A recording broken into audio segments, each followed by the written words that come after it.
Whereas this pratyaksha or immediate proof is there, immediate evidence when it is there, then you need not imagine this kind of an inferential evidence or something for which there is no proof at all. So bija and ankura is a nyaya where you know the relationship between the seed and the sprout, and that seed has come from previous sprout, which sprout came from yet another seed, and so forth. But nobody has seen that this body came because Atma performed the dharma, karma in the previous birth and vice versa. On the other hand, mithya abhimanastu pratyaksha sambandha hetuhu. On the other hand, mithya abhimanam, the false identification of the body, is pratyaksha sambandha hetuhu.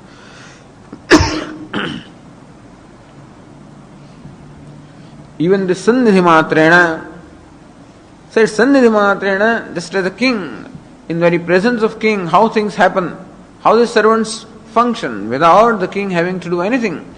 And that even though king does not do anything directly, he should still be considered as karta or the doer of the actions done by the bhrutya, because the bhrutya or the servants do for the sake of king.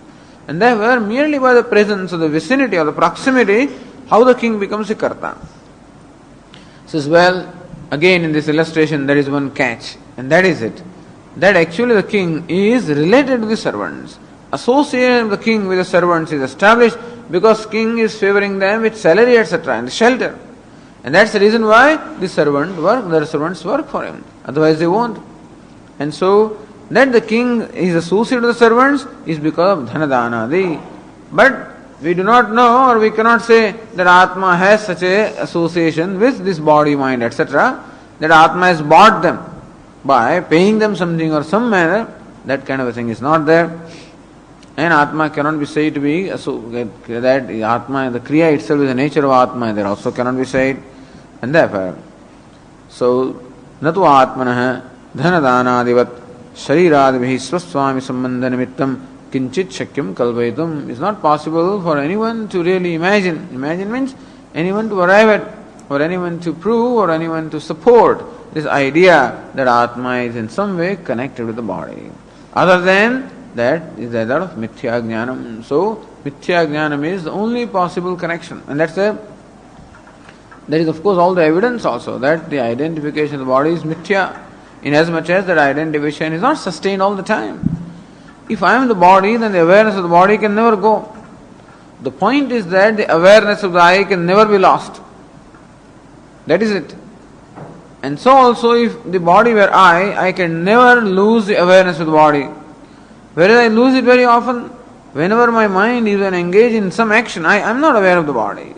Certainly when I am dreaming, I am not aware of the gross body. When I am sleeping, I am definitely not aware of it. And therefore, if body were I could never really lose the awareness or consciousness of the body. It is simple as that. If mind were I, then I could never be, free aware, out of awareness of the consciousness of the mind. Whereas I find myself so, that shows that the body, meaning the upadhi, cannot be I.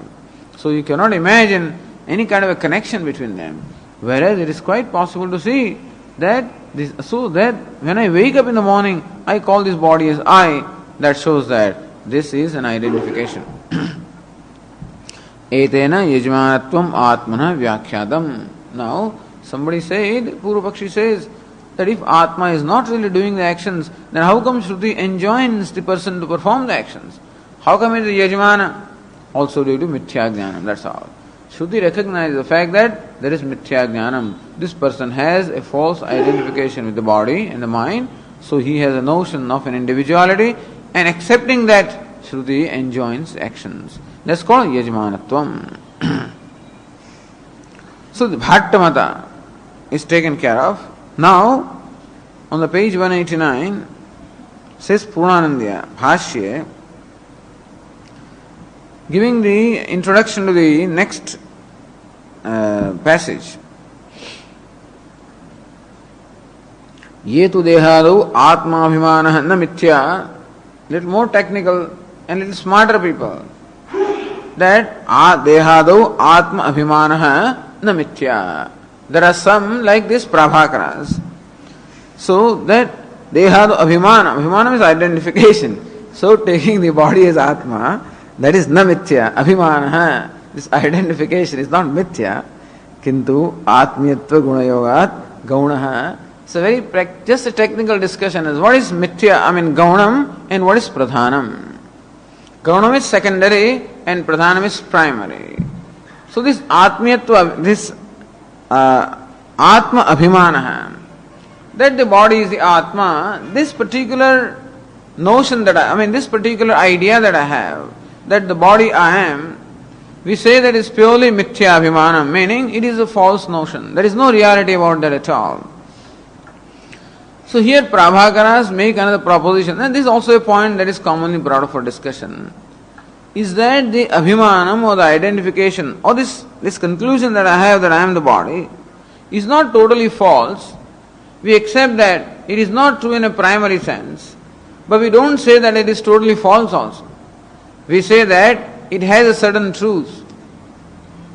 That I am the body has a certain truth. What is the truth? I am not the body, but the body is mine. So atmiyatva gunayogat. They say I am not the body, but Atma, body belongs to Atma. Atmiyam means it is possessed by the Atma. So Atma is the possessor of the body. So these Prabhakaras and the Bhattas are also those who accept Atma as deha vyatiriktaha. They accept the Atma as different from the body. Otherwise you cannot explain even the performance of the rituals and this Atma going to Swarga etc. and experiencing the karma phala. So they also accept that Atma is different from the body. But Atma is karta, bhokta. And so body is in what? Body is atmiyam, meaning it belongs to the Atma. Atma is the possessor and the body is that which is possessed. So atmiyatva guna yoga. So some guna means that is in a secondary sense you can say. Just as what belongs to me, very often we call it I. Like in the sun there is a Atma buddhi. Or what belongs to me can be said to have some I-ness in there in as much as it is related to I. And that's the reason why there is a special kind of an association with a given thing, like a pen, as compared to some other thing with which I am not connected at all. So this body is related to Atma. It is meaning possessed by Atma. Atma is the possessor of the body. That you have to accept. That the Atma's relation with this body is something different from the relation with other bodies. And therefore, Atma is the owner or possessor of this body, and the body is possessed by Atma. From that standpoint, we say that you can call that body is Atma, not in a primary sense, but in a secondary sense. Some guna must be there, that will be explained.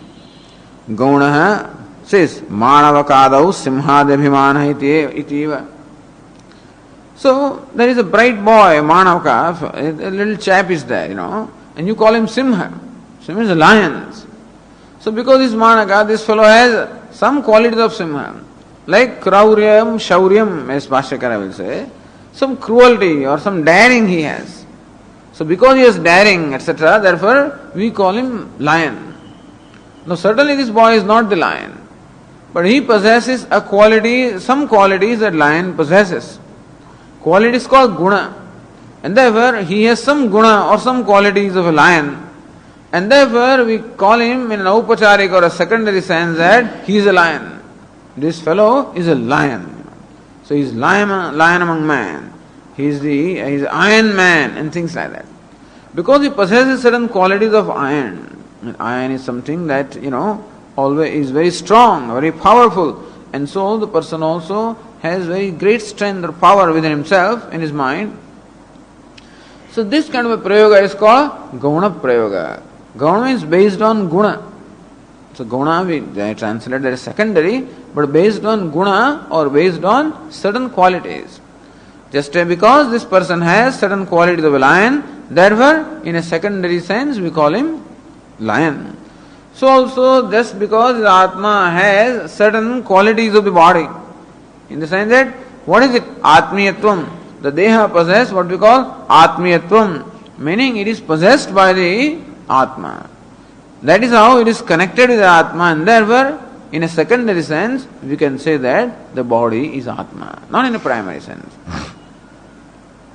Iti iva iti vadanti tanmatam dushayitum upanyasyati. The Prabhakaraha, the followers of Prabhakara, this is what they believe. Tanmatam dushayitum Upanyashyati. First of all, the mata of the Pravakara is presented in order to show the Dushana in their mata. Says Vashyakara, or before that,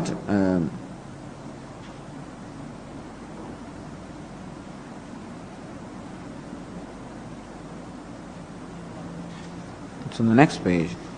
Says Ratnaprabha, page 190, Bhranti Kritena Dehadi Sambandena Yagadi Kartrutvam. That is already done. Now Atrahu Prabhakaraha. So says Bhranti Abhavad Deha Sambandadikam Satyamiti Bhavaha. So Prabhakara says that the body is called Atma, or Atma is called body is called Atma, not because of Bhranti, but because of the Gauna Prayoga.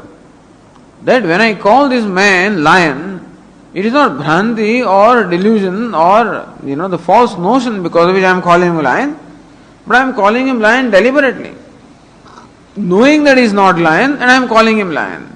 Why is it so? Because he possesses certain qualities of lion. So this is an acceptable prayoga. This kind of an expression is acceptable because this is an expression which is in a secondary sense. And this is quite common in our day-to-day parlance. That because a person possesses certain qualities, therefore we name him that way. And so also that Atma is the body is the Atma is not a Bhranti or notion, or it's a false knowledge, but it is what? It is Gaunam Jnanam. Now that's important. It is Gauna Jnanam, not Mithya Jnanam. Just as Manavako Simha, Manakva Simha is what? Or Simho Manavakaha is what? Gauna Jnanam and not Mithya Jnanam. So here we are distinguishing between Gauna Jnanam and Mithya Jnanam. A Jnanam based on Guna or the Jnanam which is totally false. So we say that the body is Atma is not false knowledge, it is Gauna Jnanam. This is the whole point. And when you if it is, then some kind of Jnanam is involved there. So you can't call it Mithya. And then they will say that, so Sashariratvam is there, at least in a Gauna sense, so Ashariratvam will have to be only when there is disembodiment. So that means, while a person is alive, one can never be free from the body. So this Ashariram Vavasantam refers to the state of the person after death and not during his lifetime. This is what they would ultimately aim at, you see. So Bhranti Abhava Deha Sambandadikam Satyam, that there is no Bhranti, and therefore the Sambandha or the relation that the body has with Atma is real relation. And that's what is said by Bhashyakara. Atra ahuhu Dehadivyatariktasya Atmanah Atmiye Dehadau Abhimanah Gaunah na mithyedi chet. Dehadi vyatariktasya Atmanah, of the Atma who is distinct from the body. That they accept. Dehadi vyatariktasya Atmanah, of the Atma who is distinct or different from the body. Atmiye dehado abhimanah gaunah na mithya. So abhimana means identification of the body is Atmiya, not Atma but Atmiya. This abhimana gauna na mithya. This is the point. That this abhimana is gauna. Abhimana is masculine. Abhimana gauna na mithya. So we say that this abhimanam, meaning the I notion in the body, is called gaunam and not mithya. Iti chet, if this is what you have to say, then the answer is given there. Bheda jnana abhavat na gaunaha ityaha. Now Bhashyakara will show how this knowledge cannot be gaunam. How? For a knowledge to be gaunam, it has to satisfy a certain criterion, which is what will be said here. So says Bhashyakara, na prasiddha vastu bhedasya gaunatva mukhyatva prasiddhehe yasya hi प्रसिद्धो वस्तुभेदः यथा केसरादिमान आकृति विशेषः अन्वय व्यतिरेकाभ्याम सिंह शब्द प्रत्ययभाग मुख्यः अन्यः प्रसिद्धः ततश्च अन्यः पुरुषः प्रायिकैः क्रौर्यशौर्यादिभिः सिंहगुणैः सम्पन्नः सिद्धः तस्य पुरुषे सिंहशब्दप्रत्ययौ गौणौ भवतः न अप्रसिद्धवस्तुभेदस्य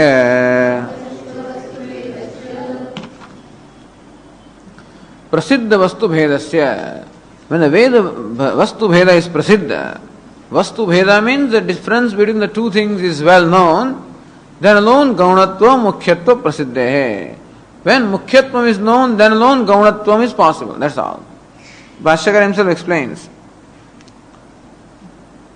Atmi yasya hi prasiddho Vastubheda.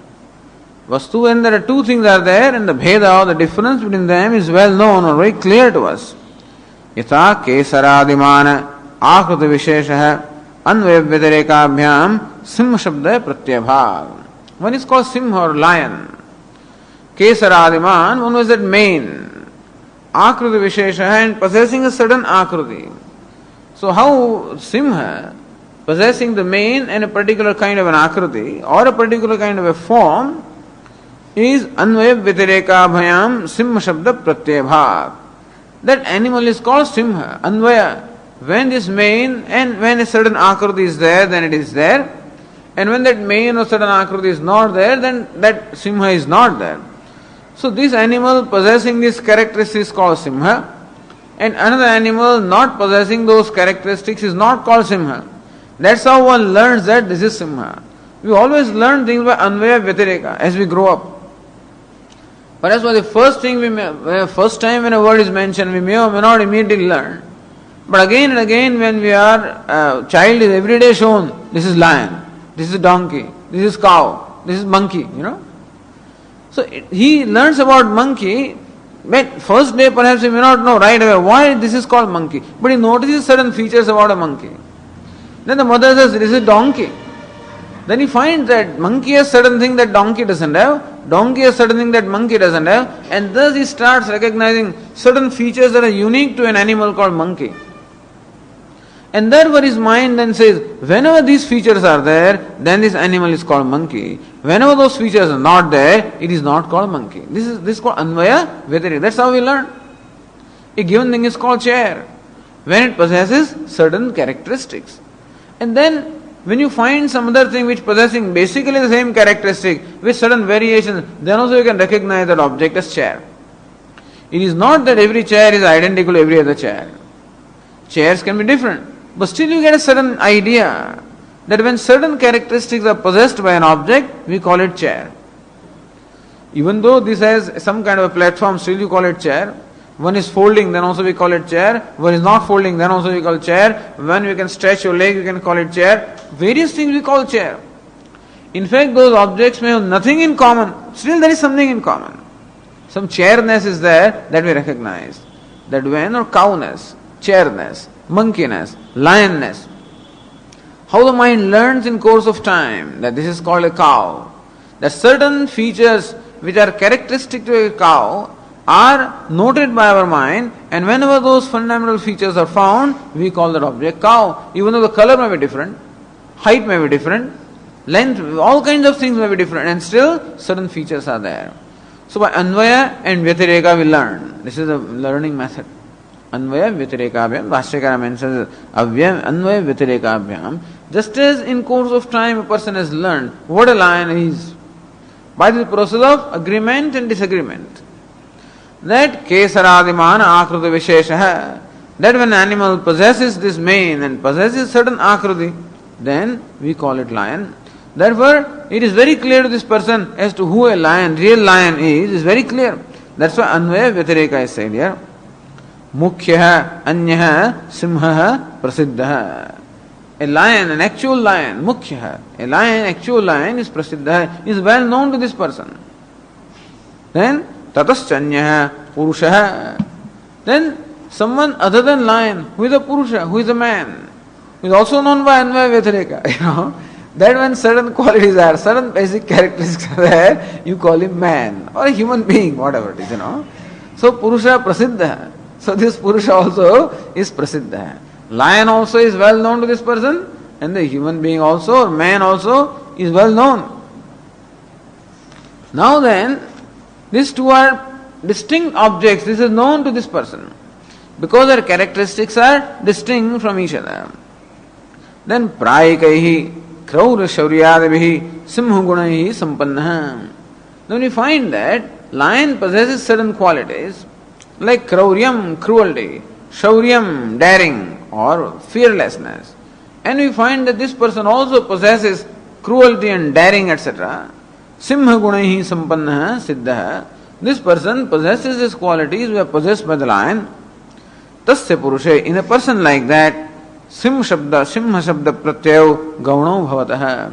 So knowing that this is a human being and not a lion, and still we call that person a lion, then there is a knowledge. What is the knowledge? That a man is different, a lion is different. And still I call him lion because I see a certain similar resemblance, not resemblance in appearance, but then certain common features that this fellow also possesses certain qualities. Now, people can call him lion for various things, anyway. So it's not only that Shauryam, etc. For various reasons, people can call him lions. Anyway, when we went to a safari and we saw lions, I thought they were like dogs, that's all. Because they're lazy animals, just lying, 2, 3, 4, 5 fellows just lying there and not even moving. Like the dogs are lying in the, on the street in the afternoon. So the first impression that I got when I saw lions in a safari, when you see lions in a zoo perhaps, then it's a live animal at least. In safari, for whatever reason, there were so many lions, they all just became totally unlion-like, So, walking like dogs and lying like dogs, etc. So you call him a dog, knowing that this is a lion and not a dog, but possesses certain characteristics of a dog, being lazy, things like that. So when we do this prayoga, this kind of usage is there when the distinction between the two objects is very well known to us. Suppose someone does not know what a lion is, and then calls this person a lion, then what would you say? How do you know? You never seen a lion. Sometimes this kind of conversation also you can hear in the house, You haven't seen him, how do you tell him? So if no one has seen a lion, a person that hasn't seen a lion, and then still I call someone lion, that means what? It is Bhranti, it is not Gauna Prayoga. For a Gauna Prayoga, the knowledge of distinction between lion and this person must be there, plus the knowledge of certain common characteristics must be there, but without knowing the distinction between a man and a lion. Suppose somebody is learning a language, and then doesn't know the meaning of various words. And so, suppose a person is being called lion by a speaker, and therefore he thinks that this is really lion and calls him lion. Thinking lion is a name or something like that, and calls him lion. In that case, that will be a Bhranti and not a Gauna Pratyaya. So we should know the difference between Bhranti and Gauna Jnanam. Therefore, Bhashyakara said, Prasiddha Vastu Bhedasya Gaunatva Mukhyatva Prasiddehe. Yasya hi Prasiddho Vastu Bhedaha. Says here, Prasiddha Jnatah Vastunah Bhedaha Prasiddha Vastu Bhedaha Yena Tasya Gauna Mukhya Jnanashrayatva Prasiddehe Ityartha. Vastunah Bhedaha Yena Jnatah. One by whom the difference between the two vastus is known, Tasya Gauna Mukhya Jnanashrayatva Prasiddehe. He alone can have Mukhya Jnanam. When he has Mukhya Jnanam, that this is lion and this is man, then alone Gauna Jnanam is possible. For Gauna Jnanam, Mukhya Jnanam must be there. A lion is known as lion and a man is known as man, and then alone one can have this usage that this man is a lion. So Gauna Prayoga necessarily requires Mukhya Jnanam. Yasya tasya pumsah Gauna bhavata iti anvayah Shaurya guna vishayo ityartha. So Simha Shabda Pratyayo Shaurya guna vishayo. So then this person has this Simha is Shabda and Pratyaya also is of Simha. Sometimes they use a word but a corresponding cognition is not there. That means that the word is used wrongly. When a word is used, then a corresponding cognition should come in our mind. When I say flower, then a cognition of flower, if it comes in my mind, then alone this word flower is properly utilized. Similarly, when I say we use the word microphone, and then if the word object microphone and corresponding word is there, then there is a proper cognition. There is microphone shabda and microphone pratyaya. Pratyaya means knowledge. That is why when there is no object corresponding to a word, then we will start questioning. There is you call this object a cloth. Where is cloth? Oh, here is cloth. No, I call it cotton. Says, yes, that's right. It can be called cloth also, it can be called cotton also. How can a given thing be called true? One word must only have one meaning. How can this have two names, cotton and cloth? That also is possible if cotton and cloth both are synonyms. Then you can call it cotton as well as cloth. Why one you can call udakam or jalam or vari, all of these are supposed to be synonyms. And therefore, a thing can have more than one names if the names are synonyms. But cotton is not a synonym of cloth. Then how do you call an object cotton as well as cloth? That shows that one of them must be false. So cloth is false and cotton is real. So when you use the word cloth, really speaking, there is no corresponding object. There is an object corresponding to the name cotton, all right. But there is no object corresponding to the name cloth. So when the name is there but corresponding object is not there, it is called what? Mithya. Sometimes it happens that Shabda is there but corresponding cognition is not there. Because there is nothing that corresponds to that word, or I think that something like, for example, here is a snake. The Sarpa, Shabda is there, but there is no corresponding object there. In that case, you would call it what? Mithya. So this is one of the criterion of Mithya. Criteria is what? Shabda is there, but the corresponding object is not there. Jagat is there. Where is corresponding object? What there is Brahma alone. That's how Jagat will be shown to be Mithya. In this sense, that cloth is there, Shabda is there. There is no object called cloth. Cotton, then it is only fibers. Fibers, only atoms. Molecules. Molecules, only atoms. Atoms, this, and so on and so forth, ultimately reduces to pure existence. Without any attribute at all, and thus everything will ultimately reduce to Brahman. Anyway, the idea is Shabda and Pratyaya. But when you use the word Simha, then a corresponding Pratyaya or cognition takes place. But when you use the word Simha in case of this person, then the word Simha is there, the object Simha is not there. So then that Simha and Shabda, Simha, Shabda and Pratyaya cannot be Mukhya. If they can be Mukhya, Mukhya means in a primary sense only when there is a word and corresponding cognition or corresponding object. But here you are calling this object a Simha or lion, and there is no lion there. That shows that this is not in a primary sense. Then it can be Mithya, or they say that it can be Gaunam also. It can be called Mithya or it can be called Gaunam because this object, even though not being lion, does possess certain characteristics of lion, and therefore in a secondary sense we use the word. And therefore there is a Simha word not in a primary sense, in a secondary sense. Therefore the object is also Simha not in a primary sense, in a secondary sense. So when the word is in secondary sense, the object can be in a secondary sense. So when we utter the word Simha, we mean certain qualities of Simha and not Simha. And therefore, this person also has certain qualities of Simha, is not a real Simha.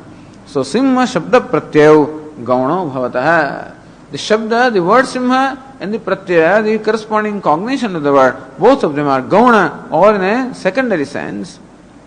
This is possible when this Vastu Bheda, Prasiddha Vastu Bheda is there, when there is a clear knowledge of the two objects which are distinct from each other. Na aprasiddha Vastu Bhedasya. When the Vastu Bheda is not Prasiddha. Prasiddha Vastu Bheda is a person. Prasiddha Jnataha Vastuno Bhedaha Yena Saha Prasiddha Vastu Bhedaha. That's what was explained. Prasiddha Jnataha Vastuno Bhedaha Yena Saha Prasiddha Vastu Bheda is the name of a person. A person by whom the Bheda or the distinction between the two Vastus is known is called Prasiddha Vastu Bheda. Aprasiddha vastu bheda means what? Vastunah bhedah na prasiddha.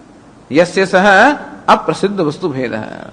So for a person for whom the distinction between the vastu is not known, when that person uses the word lion, we would call it what? Not gauna. We would call it what? Says Bhashyakara. Tasya tu anyatra shabda pratyayo भ्रांति निमित्तौ एव भवतः न गौणः न गौणौ. Okay. So tasya tu, tasya means what? Aprasiddha vastu bhedasya tu. For the person for whom the vastu bheda is not prasiddha, is not known, then he uses shabda pratyayo. Anyatra shabda pratyayo bhranti nimittau eva. When a person doesn't know what a lion is, and then still calls this person a lion or this object a lion, he may call a chair also a lion, he doesn't know what a lion is. When you are learning language, you have no idea at all. A word does not register in your mind at all. In which case, you may be very ridiculously using some words, when you are new. In that case, it shows only ignorance, doesn't show that he is using the word knowingly. So, tasya tu, tasya means aprasiddha vastu bhedasya pumsah. For this person, anyatra anya shabda pratyayo, anyatra anya shabda. Purushe simha shabda is anyatra in one place, anya shabda, another shabda. And the pratyaya also. In Purusha there is a pratyaya or the perception of something lion. When the Purusha and the lion bheda is known, then that shabda pratyaya is called gauna. But when the distinction in Purusha and lion is not known, then when I use the word simha for this person, then the word and the corresponding cognition that is created in my mind will be called bhranti nimittau. That will be called bhranti. So understand what is principal or primary meaning, what is secondary meaning, and what is the notional or bhranti, what is delusion. Bhavatah na gaunau. तस्य तो meaning भेद ज्ञान शून्य से पुंसः इत्यर्थः. शब्द प्रत्यय means शब्दः शाब्द बोधस्य इत्यर्थः. शब्द is word and pratyaya is shabd bodha. The cognition corresponding cognition created by the word is called pratyaya. Shabda and pratyaya. So when we use the word lion, a cognition is created in our mind, that would be called pratyaya.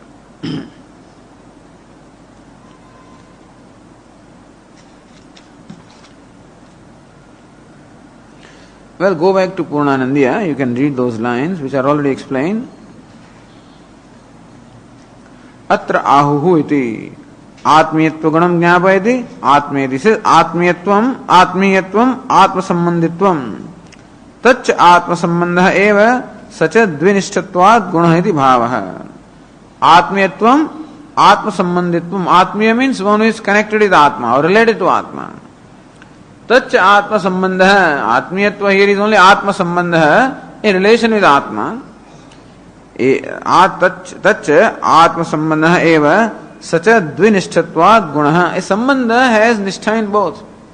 When I say that this is my pen, that sambandha between I and the pen has something, the relation with I is based on I as well as in the pen. Then alone I call it my pen, my son, my house, my car. The sambandha is centered on I as well as in the object possessed by me, and that is the common aspect between I and Atma, that's all. That sambandha is there in Atma also, sambandha is there in I also, and that is a guna. That is the common characteristic between them, and therefore we call this body as Atma. Says atra dehe ahamiti bhasamanatvam va guna. Or other way you can say that dehe aham. Atma is aham. In the body also aham, I. This kind of a pratyaya is there, and therefore since the body also is called I, therefore aham iti bhasamanatvam va gunaha. Since the body also that aham pratyaya is there, therefore we can say that body is called Atma in a secondary sense. Sangraha vakyam vivanati yasya hi prasiddha. Says yasya chaitrasya maitra simhayoho bhedah prasiddha. Chaitra is the name of a person, Maitra also is the name of a person. So yasya means chaitrasya, a person called Chaitra. So bheda prasiddha. prasiddha vastu bhedah. Maitra simhayoho bhedah prasiddha. The Chaitra knows who is a Maitra and who is a Simha. Tataschanya mukhyat simharanya Maitra. The fellow knows that Simha is Simha and Maitra is different from him. Tasya Chaitrasya tasmin purushe simhadanyasmin Maitra namage purushe ityartha. Anyway, explaining Simhadanyo Maitradanya Simha. Iti Paraspara Bheda Jnanavataha Chaitrasya. The Chaitra has this knowledge. Paraspara Bheda Jnanavataha. Chaitra is possessed with the knowledge of the Paraspara Bheda, the mutual difference that obtains between Simha and a person called Maitra. That Simhadanyo Maitra is different from Simha. Maitradanya Simha, and Simha is different from Maitra. This distinction between the two is known by this Chaitra. Tasya Simhe Simha Shabda Pratyao Mukhyau. So when that Maitra calls lion a lion, Simhe Simha Shabda Pratyao Mukhyau. When that Maitra who knows a lion as lion, when he uses the word lion for lion, then he uses them in a primary sense. Maitredu Shaurya Diguna Yoga Gauno Bhavataha.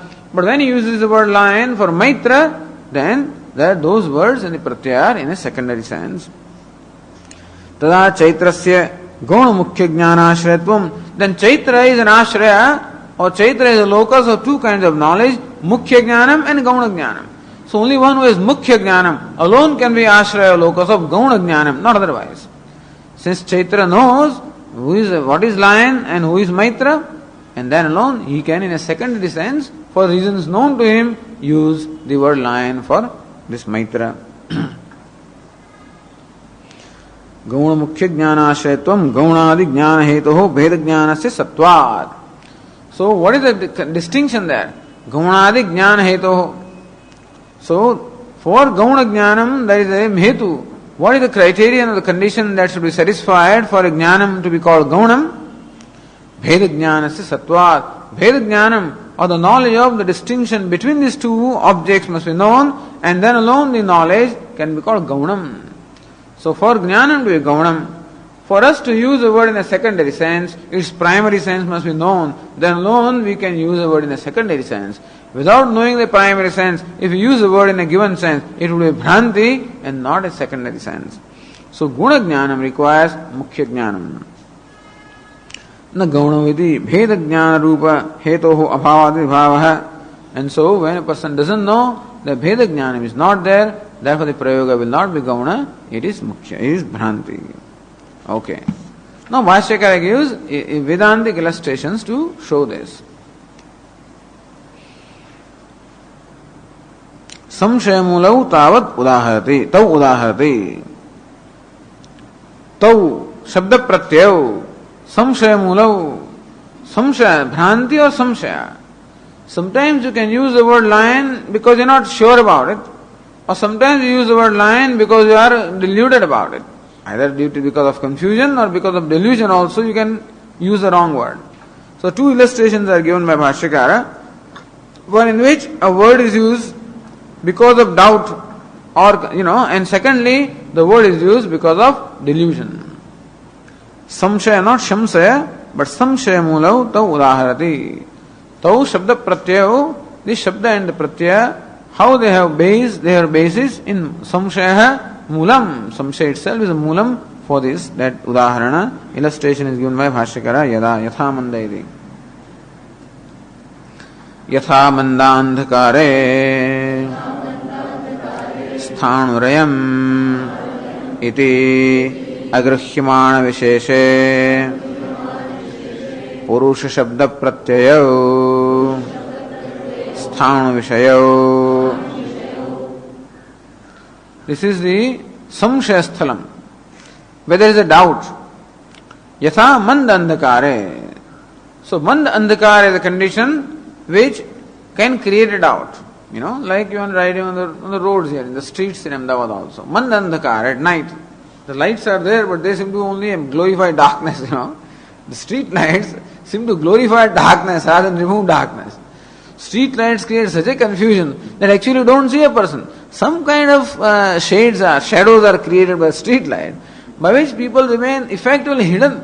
All of a sudden they come on the road, The cyclists particularly, in some manner they conduct themselves that they just appear before you out of darkness, and therefore you don't know whether something is there or not. Some movement is there, somebody is there or not, a cow is there, a cyclist is there, a person who is there.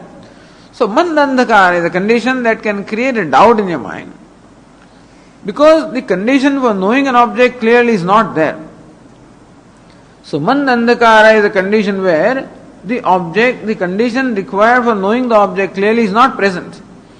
If a person in the broad daylight, also calls one thing the other, then we would definitely call it Bhranti. But in a semi-darkness, if a person calls one as another one, we would not call it delusion. We would call it what? Doubt. Doubt because the conditions for clear knowledge are not present. So we should give benefit to the people. Sometimes it's not that they always commit errors or that they are always deluded or stupid. But sometimes condition for the clear knowledge is not there. Therefore people, what we think they make mistakes, not a mistake. But it is a conclusion that is based on doubt or unclear knowledge because conditions for clear knowledge are not there. So mandandhakara, semi-darkness is a condition where one can perhaps commit an error. Yatha mandandhakare sthanurayam iti agruhyamana visheshe. Actually there is a sthanu or a stump of tree. Agruhyamana visheshe sthanu. The vishesha of the characteristic of which object is not perceived by this person. Purusha shabda pratyaya. He calls it Purusha, chora. Or then there is actually the word thief is used. In his mind also the cognition of thief is there. Sthanu vishayo. But what is the object for this word Purusha? Even though he uses the name word Purusha, and his mind also there is a cognition of Purusha or a thief, what is the corresponding object? A sthanu or a stump of tree. So whereas in fact there is a stump of tree, on account of semi-darkness, this person calls it what? A thief, and in his mind also there is a pratyaya thief. Otherwise it is not a bhranti, or it is not even a samshaya. Sometimes people knowingly do that. Like the mother will knowingly say, hey, thief has come, or Baba has come. So some such thing the mother will say, and the child will really get scared. So mother knows that Baba is not there, and still uses it. And so you must know, various prayogas are done, by various people. So therefore, when the agruhyamana vishesha must be there, when the vishesha is perceived and still you use some word, then there is some other reason for it. But here the person does not perceive the sthanu or a stump of tree, and then uses expression thief, and also thinks that there is a thief there. This is what yatha, they are only sort of mithya jnana, means they are samshaya nimitta. These are due to samshaya or confusion or the lack of clarity, because conditions for clear knowledge do not obtain there. Then continuing, Bhashyakara says, Yathava Shuktikayam Akasmat Rajatam Iti Nischidau Shabda Pratyayau. Or another illustration, Shuktikayam, now in broad daylight. This is a different case. Shuktika is mother of pearl or a shell. In broad daylight, a shell is lying there. And generally speaking, we would be expected to know that object as Shuktika because there is broad daylight. And still, for whatever reason, this person calls it Rajatam. So, when conditions for clear knowledge are obtaining, and still you take the object to be other than what it is, what we would call it? We would call it delusion or mithya. Illusion or delusion or mithya. Yathava Shuktikayam Akasmat, all of a sudden, or for no reason at all. Akasmat means what? Kasmat means why or how. Akasmat, when how is not understood. Kasmat, how did it happen? When you can explain it, it is not called Akasmat. When you cannot explain Kasmat, then it is called Akasmat. Akasmat is what? When the reason is not known. That is Akasmat. Usually we use the word Akasmat all of a sudden. But actually, Akasmat means what? When Kasmat or reason is not known. For unknown reason. Akasmat means for reasons unknown to us. Shuktikayam akasmad rajatam. In object is Shuktika, mother of pearl, rajatam, this is silver. Iti nischitau shabda pratyayau. This shabda rajata and pratyaya rajata, they are both what? Nothing but mithya jnanam. Says Ratna Prabha, yada samshaya mulayoho na gaunatvam tada bhranti mulayoho kim vachyam. This is called Kaimutika Nyaya, kim vachyam. So shabdam, the samshaya mulayoho, even sthanu, so where there is sthanu you call him chor or purusha, that is not called gauna prayoga, because the distinction between this sthanu and the purusha is not known by this person, and then he calls this a purusha. So when there is a sthanu and you say this is purusha or a thief, then what kind of a knowledge will you call it? It is not true knowledge because there is no purusha there. Will you call it gaunam jnanam? Then no, in a secondary sense you call it purusha. No, because it does not know the distinction between sthanu and purusha.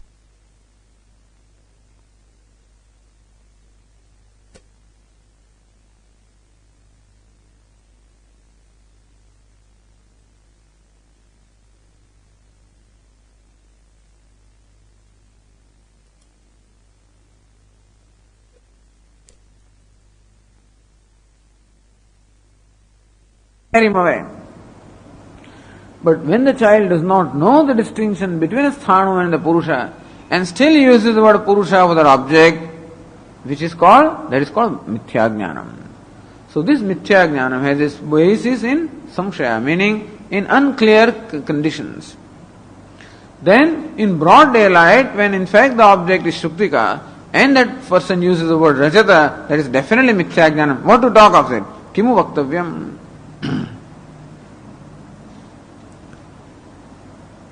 Akasmad says, akasmad iti atarkita adushtadina samskara bodhe sati ityartha. Somehow, when he sees that shuktika, samskara bodha, the samskara of silver comes in his mind. So, shuktika does not bring about the knowledge of shuktika, but by perception of shuktika in the broad daylight, somehow the samskara of rajata come in his mind. What are the reasons for that? Adrushta, some unknown reason. Some past action or some unknown reason brings about in his mind the samskara of rajata at that time, and that is how, instead of perceiving shuktika, he brands that object rajata. That's why Bhashyakara uses the word akasmat. Akasmat is atarkita adrushtadina samskarodbodhe. Samskarodbodha. Samskaras arise, and that is how you call that object silver. Now, says here, Purnanandiya, in the next second paragraph, Vyakhyane, Nanu, no, that is a discussion about the akasmat word and the mechanism, It's trying to understand. How come in fact there is shuktika, how come this person looks upon it as rajata? How does this knowledge take place? Why? Nanu bhrante uchita karana janyatvat katham akasmat karanam. There is a bhranti. In fact there is shuktika, and you take the object to be rajatam, that is called bhranti. So bhranti, there is a karanam. Uchita karana janyatvat. This bhranti is born of uchita karana or from proper reason. Why do you call it akasmat? From unknown reason. Iti karanam vina eva jatatvam. Akasmat is what? Kasmat or karanam is not there. Akasmat means karanam vina jatam. That if you say abhava, then is what? Karana vina. If akara is interpreted as anya, then anya karanat. Okay? So akasmat means usually we say when karana abhava is what is akasmat ho gaya. Means what? There was no reason for it to happen. All it means is what? That anya karanam is there which is not known to us. That's all. So people use the word akasmat thinking that there is no cause. In fact it is akasmat in as much as an unknown cause is there. And when the cause comes to be known, is no more akasmat, it becomes kasmat, meaning it becomes an event, that's all. So, karanam vina eva jatatvam uchyate, when Bhashyakara uses the word akasmat, how come he says there is no karanam for the shuktika to be perceived, for the perception of rajata, when there are definitely causes, there are reasons why one perceives that object as rajata, or mistakes, there is a bhranti of rajata, there are causes. Why does Bhashyakara use the word akasmat, saying that there is no reason for it? iti ashankya drishta rupayaha rajataika pakshapadinyah brahma samagryaha asambhavat. For everything there is a samagri. For Brahma also samagri must be there. For a delusion to take place, samagri must be there. For true knowledge to take place, samagri must be there. What is samagri? Pramana, prameya, vyavahara. The pramana must be there, must be in proper order, and the prameya and the pramana contact must be the pramana, prameya, sannikars or contact must be there, and then alone the knowledge can take place. That is samagri required for the knowledge to take place. For Brahma also some samagri is required. What are the samagris? Says, see the line, last but line. Sadrushta, drushta, chintadyaha, smriti bijasya bodhakaha. Brahma happens when smriti rupaha, smriti sadrusha, like smriti. Some object is brought to our mind at that time, and the object that is actually lying in front of me brings the smriti or the remembrance of some other object. Why? Sadrusha, there is similarity. The Shuktika also is glittering and silver also is shining, and therefore the similarity of shining brings to my mind perhaps the samskara of silver. So sadrusha, adrushta, or even the similarity may not be there, and still adrushta. Some unknown reason may bring that thought in my mind at that time, and therefore I think that is that object. Oh, I thought you had come. No, somebody else had come. No similarity between the two, and still in my mind something is going on, so I think that this person came. Chintadyaha chintanam, some kind of thinking is going on at that time in mind. Silver, I have been thinking about it, and therefore I may perhaps take that as silver. Smriti bijasya bodhakaha. So these are some of the reasons why which smriti bijam. For smriti or its memory, there is bijam or the seed in our mind, that seed is aroused, and that is how the smriti or the memory comes. Somehow, that Shuktika aroused in me a seed of silver, and that's how the thought of silver came in that my mind. And not being able to distinguish that silver is in my mind and not there, I call that object silver. Actually, there is no reason that can be explained. We already discussed it in Khyati-vada. Asat Khyati, Anyatha Khyati, etc. All these different Khyatis were there. We say that there is no mechanism that can explain really the phenomenon of this adhyasa. And Vedantins call it anirvachaniya, meaning you cannot explain it. So it is akasmat can also mean anirvachaniya. Why? It is true that the reason is not known.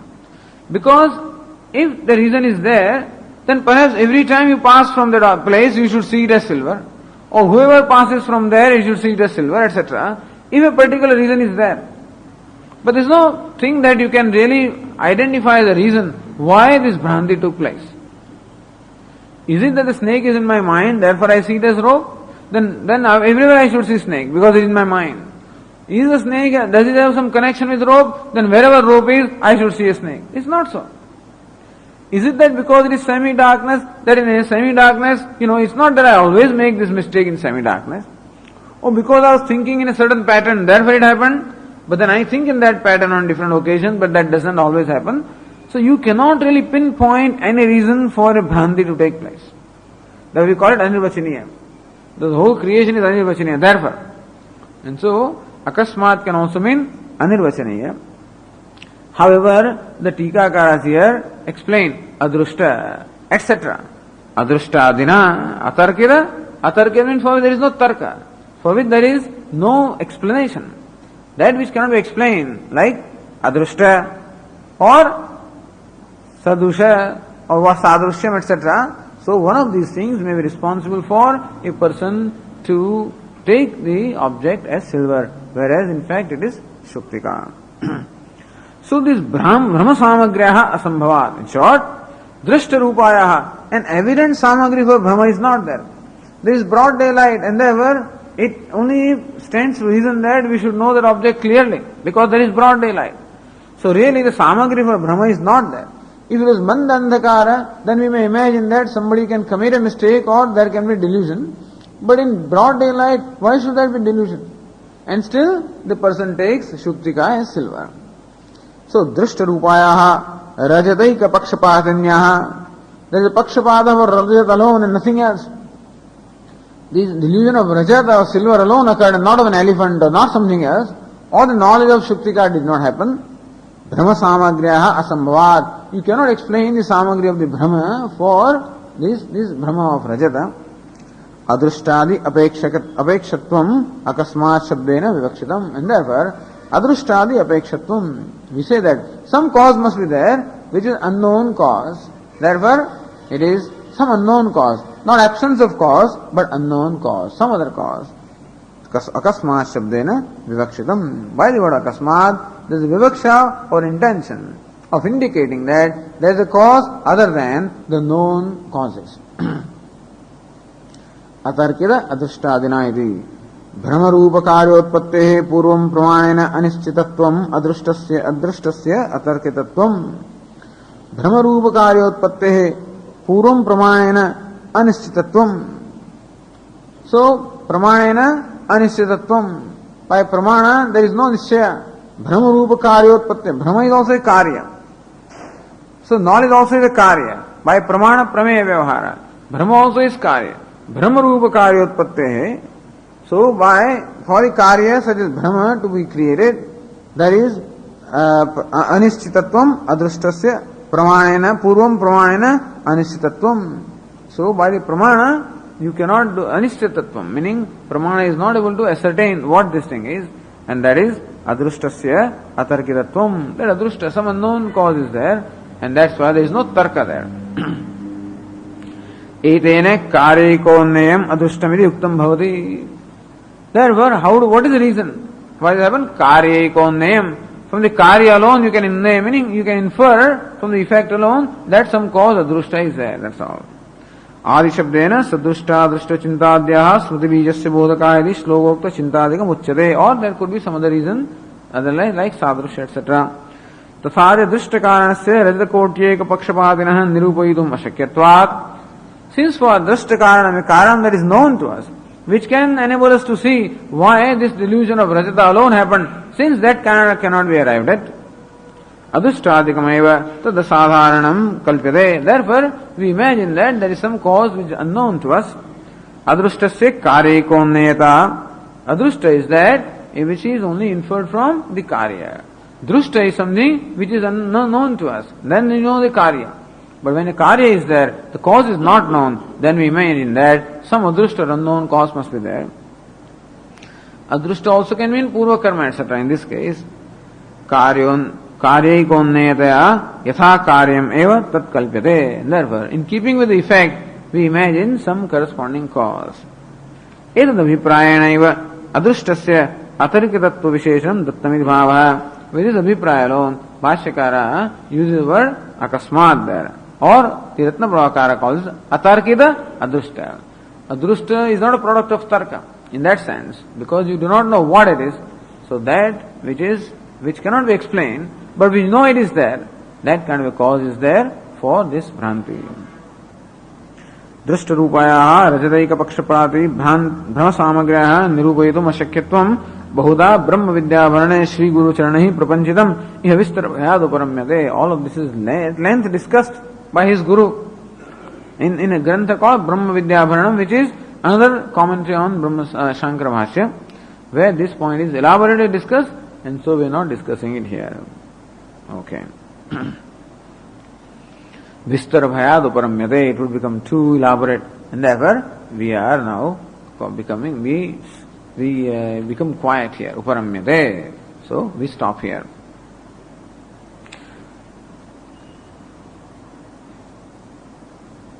In short, to see a stump of tree as Purusha, or to take a Shuktika as Rajata, they are Brahma and not Gauna Pratyaya, because distinction between this Sthanu and Purusha, or distinction between Shuktika and Rajata is not known by this person at that time, and therefore we call that Prayoga as Bhranti and not Gauna. And similarly, says Bhashyakara, Tadvata देहादि संघाते अहमिते निरुपचारेण शब्द प्रत्ययौ आत्मानात्मा विवेकेन उत्पद्यमानौ कथम गौणौ शक्यौ वदितम्. Tadvata, in the same manner, dehadi sangade aham. In the dehadi sangada, aham, call this dehadi sangada as I, iti nirupachara. This is not upachara. Upachara means in a secondary sense. Nirupachara means in a primary sense. Shabda pratyayo atmanatma avivekena utpadyamano. If one had a viveka or distinct knowledge between atma and anatma, and still a person calls his body as I, we would call it gauna, like a wise man. So when the wise man says I came and I went, etc., it is gauna prayoga and not a bhranti. So is the distinction between an ignorant person and a wise person is that wise person knows the distinction between Atma and Anatma and still uses the word Aham or Atma for the body. What is in a Gauna sense, because some kind of a special relationship continues to remain between him and his body. That's why it is a Gauna Prayoga and not a Bhranti. Whereas an ignorant person, this is what Shankaracharya also discusses.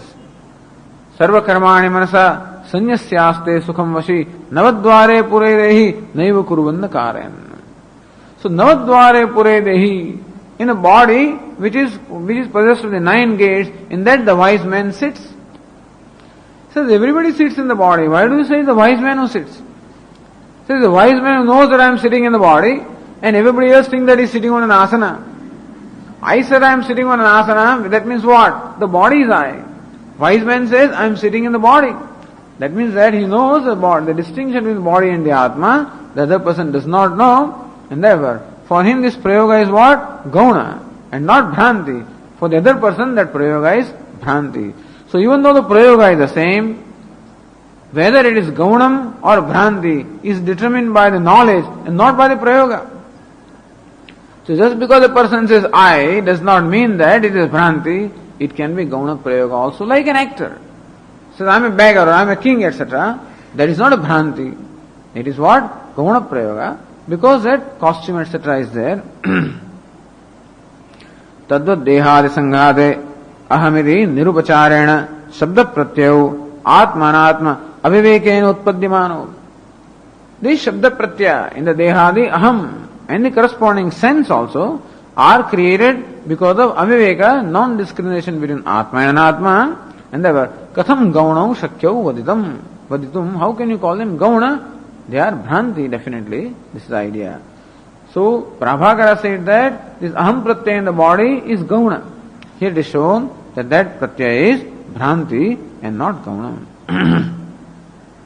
Nirupacharana means gunajnanam vina.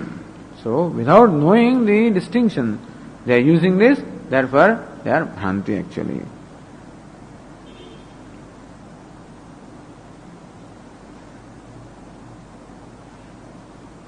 So nirupacharana is actually gunajnanam vina. Whether since gunajnanam is not there, and then this pratyayas, shabda and pratyayas are there, so they are bhranti and not gauna. Continuing says, आत्मानात्म विवेकिनामपि पंडितानाम् अजाविपालानाम् इव अविविक्तौ शब्द प्रत्ययौ भवतः. Says atma anatma vivekinamapi. Even for the person who have this viveka or the knowledge of distinction between Atma and Anatma, but not the Paroksha Jnanam. The Paroksha Jnanam is there. Says Purnanandiya, Atma Anatmanoho Bheda Jnana Bhavena Hetoho, that is alright. Atma Anatma Vivekinamapi, meaning Shravana Manana Kushalata Matra Panditanam Ityartha. So Panditya is there of Shravanam, Mananam, etc. But still, that clear knowledge of the distinction between Atma and Anatma is not known. So they would call them Atma, Anatma, Vivekanavi, Panditana. Panditya means the scholarship is there, but then the knowledge of distinction with Atma and Anatma is not there. For them also. So people who talk about this Atma, Anatma, Vivek all the time, for them also, the Pratyaya happens in a primary sense, in the Brahma, because if the actual distinction between Atma and Anatma is not known, then Ajavi Paranamiva. So Aja means a goat.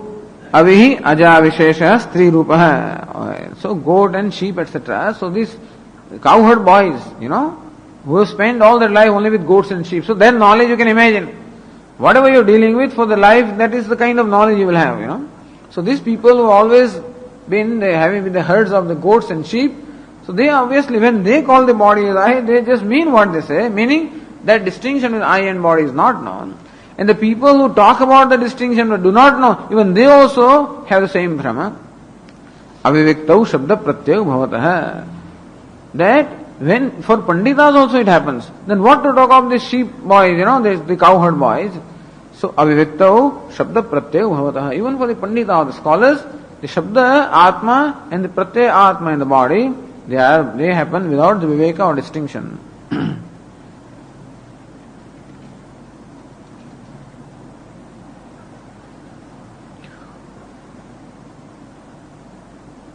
Tasmat dehadi vyatiriktātma sthitvādinām dehādau aham pratyaya mithyeva na gaunah. Tasmat dehadi vyatiriktā atma sthitvādinām means prabhakaranām. Those people who say that atma is different from the dehādau aham pratyaya mithya eva na gaunah. So when they call it deha as I, that pratyaya is mithya and not gauna, because they do not know the distinction between the atma and the dehadi. So dehatmavadinam tu prama iti abhimanahi bhavaha. So those people, dehatmavadinam, dehadi vyatirikta astitva, then dehatmavadinam tu prama. The people who take deha as the atma, tu prama iti abhimana. So these people, in case of the people who take deha as the atma, for them that is prama, that is the knowledge. For the people who say that the atma is different from the body, still, since they do not know the distinction between atma and the body, the kind of usage they have, when they call body as atma, they do not know what they are talking about. That prayoga is not gauna prayoga, it is mithya jnana. Prabhakaras also, they say that atma is different from deha. Dehadi vyatirikta atma. They say that. However, they do not know what atma is. They still take atma as karta bhokta. And they still take atma as related to the body, which is not the fact. And therefore, when they use the word aham, prayoga aham, in case of the body, etc., it is only bhranti and not jnanam. In gauna prayoga, jnanam is involved. In bhranti, ajnanam is there. Gauna prayoga is a product of knowledge of distinction between the two objects, whereas bhranti is a product of ignorance of the distinction between the two objects. So gauna is the product of knowledge of distinction, viveka. Bhranti is a product of ignorance of the distinction between the two, and so prabhakaras are also ignorant about the distinction between the atma and the body. And therefore, when they claim body to be atma, it is only a bhranti and not a gauna prayoga.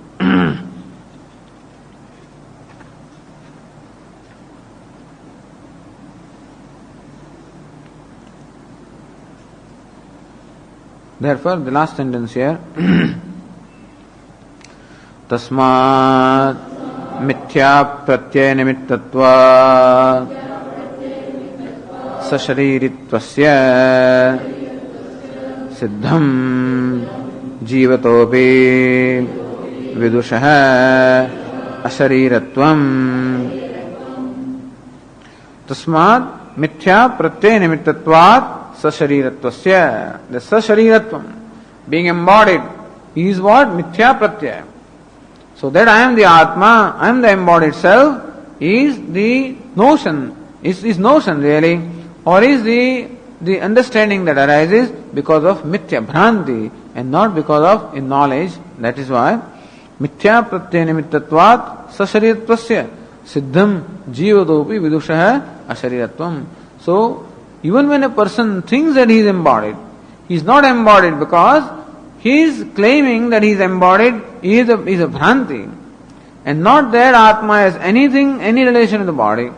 Therefore, when that bhranti goes away, then ashariratvam gets established. Atma is ashariri or asharira, he is alone taken to be sasharira because of bhranti, and therefore knowledge again reveals the ashariratvam of the Atma. Therefore, Siddham Jivato Vidushaha Ashariratvam. Thus it is shown that Jivato Vidushaha. For a Vidwan who is alive, then also Ashariratvam can be there. This is the idea. Ashariram Vavasantam Na Priya Priyas Prashadaha. That the Priya and the Priya do not affect a one who is Asharira. Who is he? Is he a dead person or is he an alive person? He is a live person. Because Sashariratvam is not a fact, is a Bhranti. Therefore, Ashariratvam is the product of knowledge. That I am unembodied, that I am bodiless. This is knowledge, it is a fact and knowledge of the fact. That I am embodied is not the knowledge of fact, it is called Bhranti or a product of ignorance. So that is how that Vakya, in all this discussion, the purpose is, it may look like a refutation of Bhattas and Prabhakara. But in reality, the purpose is to explain that sentence. Ashariram Vavasantam Na Priya Priyas Pushataha. Because these doubts can arise in our own mind. How do you say body, that I am calling myself body? How do you say it is wrong? How do you say it is delusion? This is at least my body, etc. And so it is shown that it is not even your body. Not only you are not the body is not yours also. Even that kind of a connection is not asango. Asanga means what? There is no sangha or any kind of relationship at all. And therefore even my body also is mithya jnanam. That I am the body is mithya jnanam, that my body also is mithya jnanam. Then after knowing the distinction between I and the body, when you call it my body, okay, then we know that it is gaunam. But then the distinction is not known until then, it is only mithya jnanam.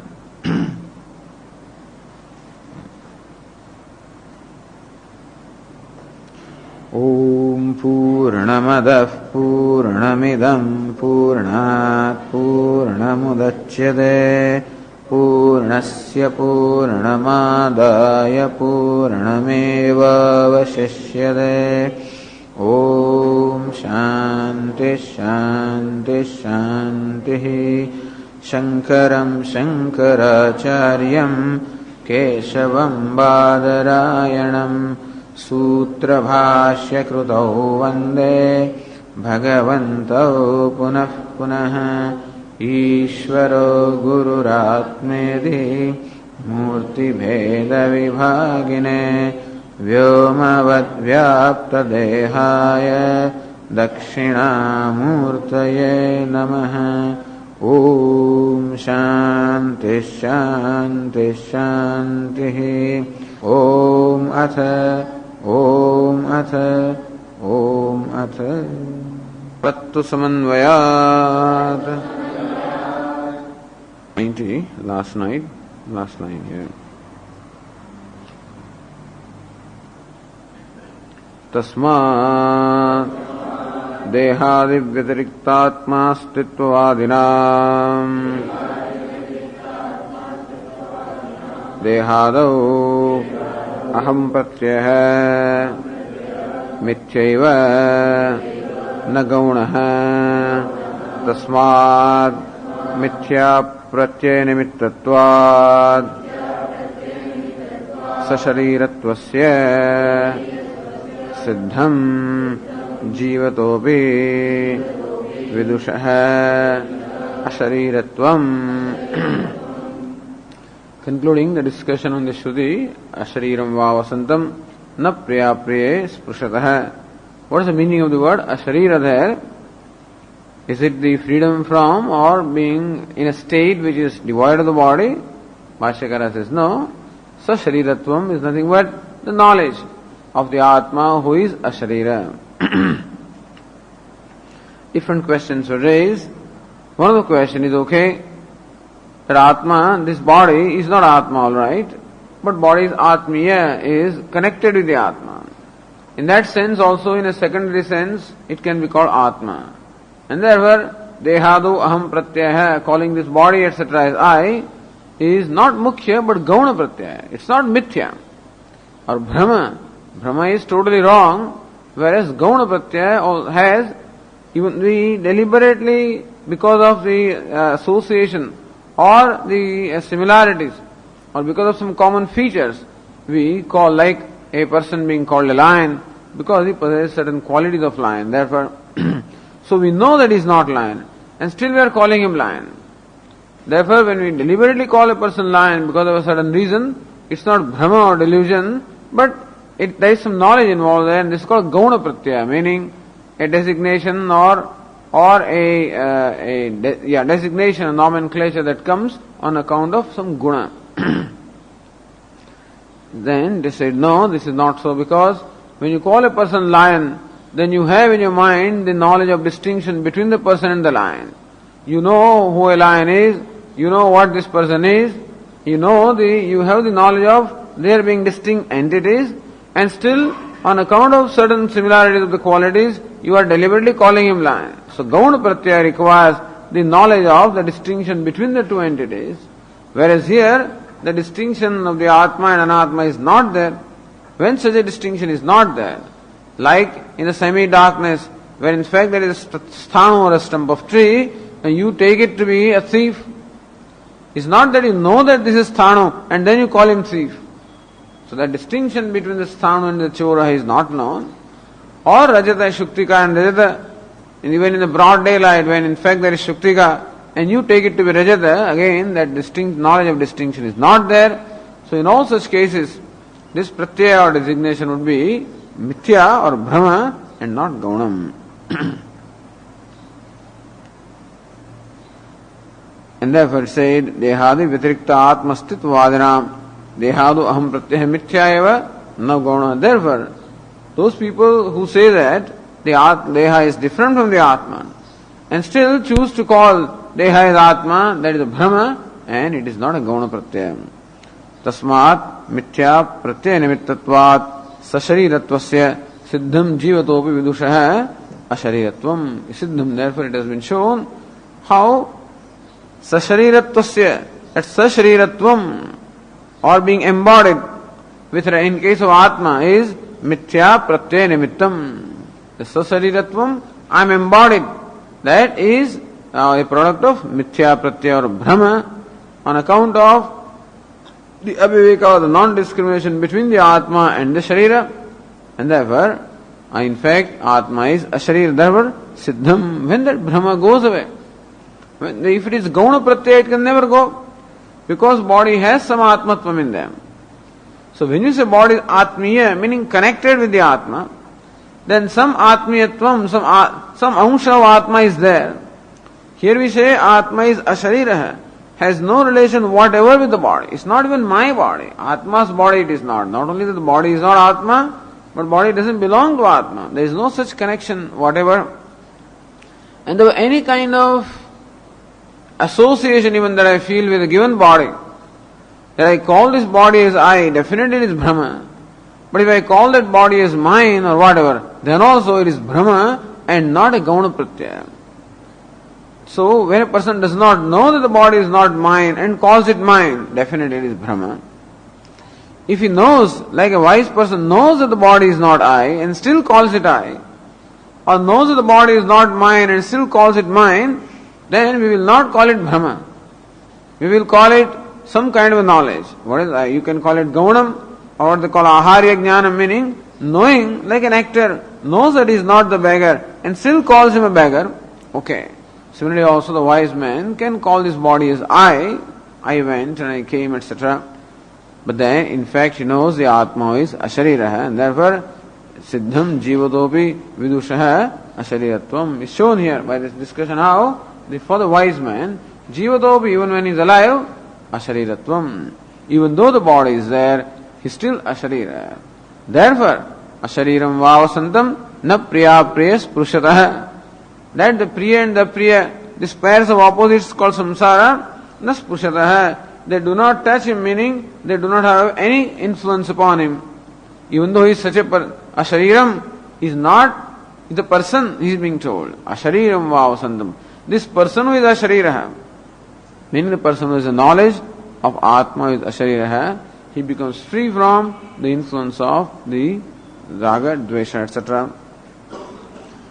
And Jivan Mukto Pramanamaha. Yes, there is a Pramanam also. Even the Upanishad also talks about Jivan Mukti, where says Vashyakara, Tathacha Brahma Vidvashaya Shrudihi Tadyatha Ahi Nirvalayani Valmike mrita pratyasta shayita evameva idam shariram shede atha ayam ashariraha amritaha pranaha brahmaiva teja eva iti. Tad yatha. Explain that. Tat means tatra. Jivan muktasya dehe yatha drishtantah. Tat. That means with reference to the body of the Jivan Mukta. Specific quotation here which refers to the body of the Jivan Mukta. There are many illustrations of Jivan Mukti in Upanishad, but this particular illustration that Bhashyakara gives pertains to Tat means Tatra Jivan Muktasya Dehe, with reference to the body of the Jivan Mukta. Yatha means I am Drishtantah. This is the Upanishad style, they call it Yatha. Means I am Drishtantah. This is the Drishtanta or illustration with reference to the body of the Jivan Mukta, the wise man while living. Yatha, then ahir nirvayani means sarpatwak. Sarpatwak means the skin of the snake, means the slough of the snake. Valmike mrita pratyasta. Valmikadau pratyasta. Idea is that when the snake goes away, so it sheds off its slough, kanchari, slough. And generally, in order to shed off the slough, the snake has to pass through a narrow constriction, so that it passes away and that slough remains there. So usually slough is always found to be lying in such places, like as a Valmika, like on an anthill or some place like that, you find this slough just being discarded. So mruta pratyasta. Pratyasta means nikshipta, discarded. Mruta sarpena tyakta bhimana vartade. Mruta, it has no life in there. So far this slough had life. As long as slough was upon the snake, so long it was part of snake, and so snake perhaps had an abhimanam that I am this. But when the snake discards his slough, then mruta, then this poor slough, actually slough remains what it is. And still we call it mruta. Why? Sarpena tyakta abhimana vartade. Now the sarp or the snake has no identification whatever with the slough. And therefore the slough is lying there devoid of any recognition, any identification, or any life being imparted to it by the snake. On such places as anthill, etc. So tyakta, discarded. How it just is lying there. Evameva idam shariram shete. Evameva idam vidusha tyakta abhimanam shariram tishtati shete is lying there. Not lying on an anthill, etc. But it is lying there. The body also is there without any recognition or identification by the wise man. And therefore it is said it is as good as lying there, meaning without any abhimanam, without any identification. That's important. That this body at the moment is Atma because it has a recognition of being the self. Unrecognized, the body of the wise man remains there, the identification from it being completely given up. And that is how the body is discarded. How does the wise man discard the body? Not in a physical sense. Where will you discard it? But then giving up the identification of the body is discarding it. In case of snake, the slough is actually discarded in a physical sense. So to that extent, of course, there is no similarity between the Drishtanta and the Ashtanta. That not that the wise man discards it in a physical sense, because it's not that wise man is in a given place and the body is another place that you can discard it.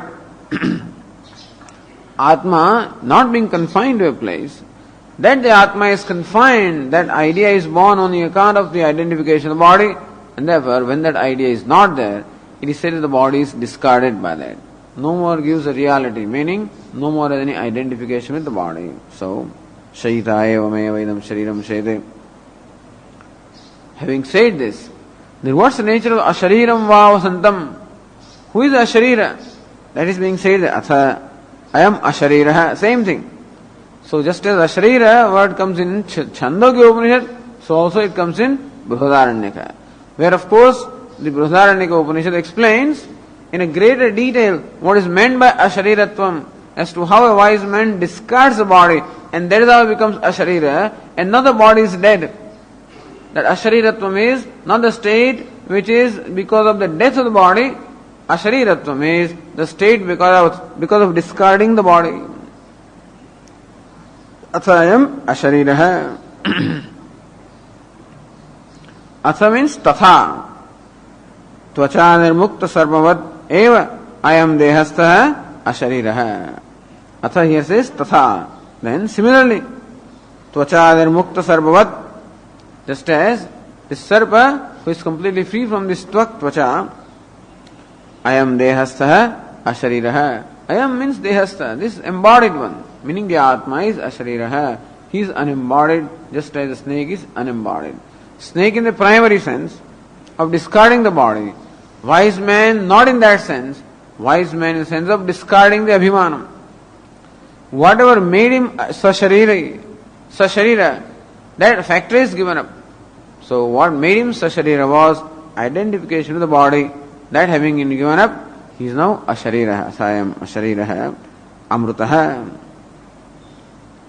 So vidushaha dehe sarpasya tvachiva abhimana abhavat. This is called asharira because abhimana abhavat. On account of the absence of abhimana or identification of the body, just as the snake has no more identification with the slough. Therefore, ashariratvat amrutaha. He is already immortal, even though he is in the body, apparently, and still is amrutaha, immortal. He is not more limited by the limitation of the body, the death of the body. Then pranaha, praneti, pranaha, is still praneti. The wise man is still breathing. Mean jivan nabi is alive. Pranaha, brahmaiva, jivan nabi brahmaiva. Even though he is alive, and still he is Brahma. Kim tad Brahma? What's the nature of that Brahma? Tejaha eva. Tejaha swayam jyotihi. Brahman is self-effulgent. Anandaha eva ityarthaha. Here, this is Swayam Jyoti is interpreted as Ananda, because that is what is very evident in him. For the wise man, what is evident is the happiness, the joy, which is self-effulgent. That on account of ahankara or abhimana with the body, that joy is just stifled. Once that body, that abhimana goes away, then all the factors that are like a soda bottle upon which there is this, the cork is there. Just as how the soda water then emerges, that's carbon dioxide. And so this abhimana is bottling this ananda. Not that it is not there. And when the abhimana goes away, ananda just becomes evident. And that is how that swayam jyoti, self-effulgence is known as what? Not from the effulgence in the sense of what? Effulgence is evident as existence for everyone. The self-effulgence of Atma is evident in everyone as existence and as awareness. But in wise man, how is that self-effulgence specifically evident? As Ananda. So, Amrut Ananda Ityartha. That joy also, which you don't see otherwise, is also very evident in him, because that one thing, that Dehabhimana, which was holding it up, that is no more, that obstacle no more being there. You can see the joy of the happiness just emerging. So, Swayam Jyotihi Ananda Ityartha. So this is how Brihadaranyaka Upanishad explains what is asharira. So Chandogya doesn't explain it that well, perhaps. So Brihadaranyaka explains it more elaborately, so is being quoted here. Then another quotation also, from wherever it is here, it's not clear. Sachakshuhu achakshuriva sakarnaha akarna iva Savag avagiva samanaha amana iva sapranaha aprana iva iti cha smritirapi cha sthita prajnasya ka bhasha ityadya sthita prajna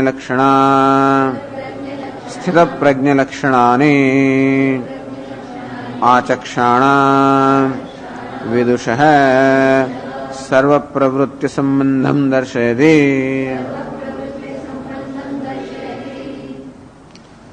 Sachakshuhu achakshuriva. The order is reverse here. Sachakshuhu, even though possessed of chakshu, achakshuhu iva, he is without chakshu.